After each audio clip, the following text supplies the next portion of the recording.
Israel has stopped all humanitarian aid from entering Gaza, with Israel's Prime Minister Benjamin Netanyahu blaming Hamas for rejecting a proposal to extend the first phase of the ceasefire, which expired over the weekend. Alexandra Saieh is the head of humanitarian policy and advocacy at Save the Children and joins us now. Alexandra, thank you so much for your time.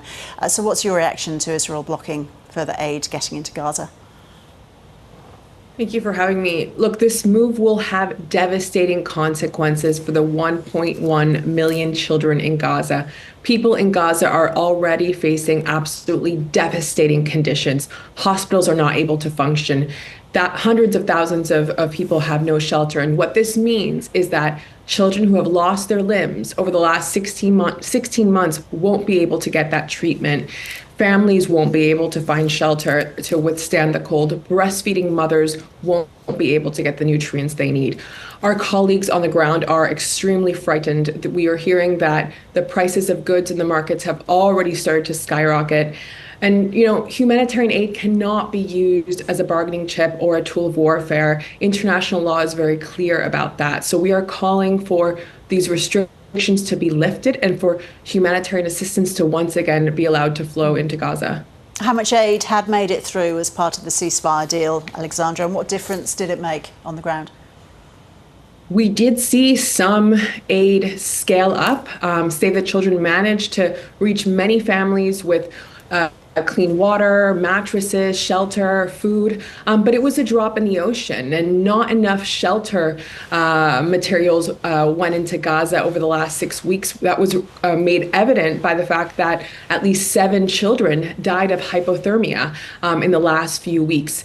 So we have seen what's possible when the conditions allow, but it was a drop in the ocean. And aid was meant to be increased as part of the next phase of the ceasefire deal. Is that right? That's the case. We were supposed to see more aid come in, some restrictions lifted, but unfortunately that has not been the case. I cannot tell you how urgent it is that these restrictions are lifted. Save the Children has medicine, hygiene kits, and shelter materials waiting to get into Gaza, waiting to reach children in need. Children in Gaza were just beginning to recover. They were just beginning to find a sense of normalcy.